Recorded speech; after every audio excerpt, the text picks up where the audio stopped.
Hey drummers, this is Jason. What made Buddy Rich an amazing soloist? It's not what you might think. Yes, he was as good as you can get on technique. His execution was perfect. It felt great. He had an amazing sense of time, all that. But what made him a great soloist? Well, as a magician, I could tell you, it's important to have a bunch of tricks in your back pocket. And as a magician, understand that I'm not performing for other magicians, just like drummers are not performing for other drummers most of the time.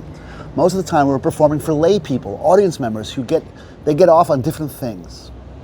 So Buddy Rich had a way of connecting with people on a human level.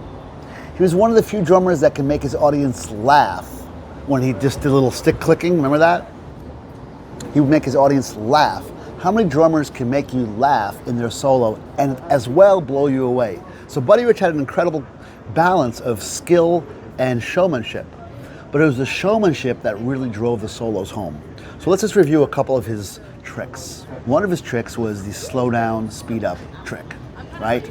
Slow down and speed up. He would do it many different ways, on the snare drum, on the rims, all different ways of doing it, but that was one of his tricks that was in his back pocket. People love to hear slow down and speed up. They love hearing things get faster and faster and faster. They love that. They love that. They love that. But by the way, drummers, do not attempt that. Buddy Rich is the only guy that should ever do that thing, that perfect thing. Okay. Now, what else made him incredible? He played cymbals. People love cymbal work. They love hearing rolling on the cymbals. He did that too. That was something that, notice every time he did that, the audience would clap. It was a trick he pulled out of his pocket. So the cymbal rolls was another trick of his. Another trick of his. The hi-hat, one-handed looking hi-hat. This is more of a magic trick. He was playing the stick underneath the hi-hat, right? And on the top, and doing that. It looked like magic. It looked like he was playing with one hand. And it was a trick. It looked great. It looked great and it sounded great. So that was another one of his tricks, right? Then of course there was the trick, as I said, the clicking of the sticks, the playing of the sticks, the playing of the seat, right?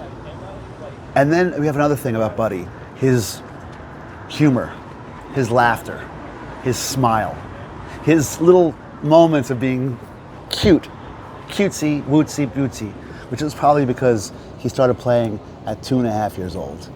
Anyway, hope you enjoyed this video. Buddy Rich is a legend.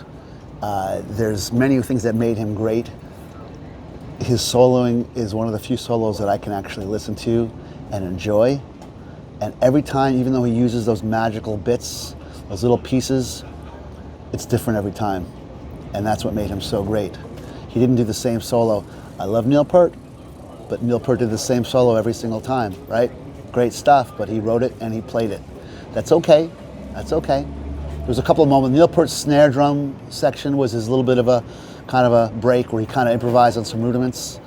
Buddy Rich would never play the same thing twice. Never play the same type of rudiments in a solo twice. Everything different, everything different. By the way, another bonus of Buddy was the toms. People love hearing the caravan. They love hearing that as well. They love it, love it, love it, love it, love it. All right, that's it. Hit the like button, hit the subscribe button. Buddy Rich is amazing. I could tell by all your reactions to all the videos that I've been posting. Your comments have been incredible. He was loved by many, many people. Take care.